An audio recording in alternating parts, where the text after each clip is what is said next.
چەندین موشک بەرەوڕووی وڵاتەکە دێن، بەڵام خەڵک تەنانەت کەمترین دوودڵیشیان پێوە دیار نییە، دڵنیان لە پارێزراویان بەهۆی سیستەمی پاتریۆتەوە. سیستەمی پاتریۆت ناسراوە بە MIM-104 پاتریۆت، سیستەمێکی موشکی بەرگری ئاسمانی مەودادورە بۆ پاراستنی ئامانجێکی دیاریکراو لە هێرشە ئاسمانیەکان لە هەفتاکانی سەدەی ڕابردوودا لەلایەن ئەمریکاوە پەرەی پێدراوە، دواتر لەلایەن چەندین وڵاتی هاوپەیمانی ئەمریکا جێگیر کرا.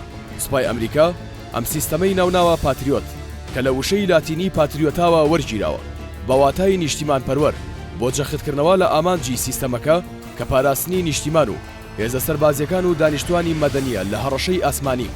سەرەتای پەرەپێدانی ئەم پرۆژەیە دەگەڕێتەوە بۆ ساڵی 1976 سەرەتا وەک سیستەمێکی دژافڕۆکە دیزاین کراو، دوای تەوابوونی یەکەم بنکەی موشکی لە مانگی ئایاری ساڵی 1982 بۆ چالاکرا. لە ساڵانی دواتردا چەندین جار سیستەمەکە نوێکراوەتەوە، دیارترینیان نوێکاری سێم بوو بە ناوی پاتریۆت پاشی سێ. یەکەم دانەش لەم پاتریۆتە لە ئۆپراسۆنی ئازادکردنی عێراق بەکارهات لە ساڵی 2003. کۆتا نوێکاری پاتریۆت بە شێوەیەک پێشکەوتووە کە توانای وەستاندنی هێرشی ئاسمانی جۆراوجۆری هەیە، لەوانە توانای تێکشکاندنی فڕۆکە پێشکەوتەکانی وەک فڕۆکەی جەنگی و بۆمب هاوێژ و فڕۆکەی بێسەرنشین. ئەمە جگە لە توانای تێکشکاندنی موشەکە پێشکەوتەکان، لەوانە موشکی باڵستیکی تاکتیکی و کروس. شێوازی بەکارهێنانی ئەم سیستەمە لەلایەن ئەو وڵاتە دیاری دەکرێت کە دروستی دەکات.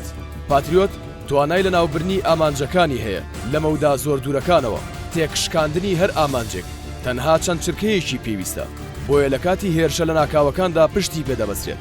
پاتریۆت بە مەبەستی بەرگری ئاسمانی لە شەڕی کەندا و شەڕی عێراق و شەڕی ناوخۆی سووریا سوودی لێوەرگیراوە، هەروەها لە شەڕی نێوان ئۆکرانیا و رووسیادا دەوری سەرەکی بینیوە، توانیوێتی چەندین موشک و فڕۆکەی رووسی لە ئۆکرانیا تێک بشکێنن. هەر سیستەمێک لە چەند بەشێکی سەرەکی پێک دێت، یەکێک لەوانە سیستەمی ڕادارە.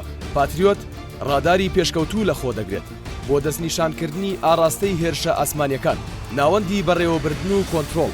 بەشێکی دیکەی سیستەمەکەیە چاودێری داتاکانی ڕادار دەکەوت، ئاستی مەترسی هێرشەکە دیاری دەکات. دوای ئەمانە ئامێری هەڵدان کاری خۆی دەکات. ئەم ئامێرە دەتوانێت تا 4 موشک هەڵبگرێ و توانای هاویشتنی موشەکەکانی هەیە. توانا و زیرەکی سیستەمی پاتریۆت بەشێکی بۆ زیرەکی موشەکەکەی دەگەڕێتەوە. پێگاتەی موشەکەکەش بەم شێوەیە لە بەشی پێشەوە ڕادیۆیەکی سلیکافیوس هەیە و بە دوایدا پاکێجی ڕێنمایی تێرمیناڵ دێت کە GPS-ی تێدایە. لە دوای ئەمانە واڕهێت هەیە، کێشەکەی نزیکەی 90 کیلۆگرامە، بەرپرسە لە ناوبردنی موشەکەکانی دوژمن.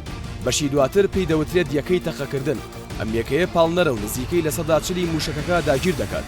کۆتا بەشی موشەکەکە باڵەکانە، یارمەتی ئاراستەکردنی موشەکەکە دەدات. کێشی هەر موشەکێک نزیکەی 370 کیلۆگرام و درێژیەکەی نزیکەی 5.1 مەتر دەبێت.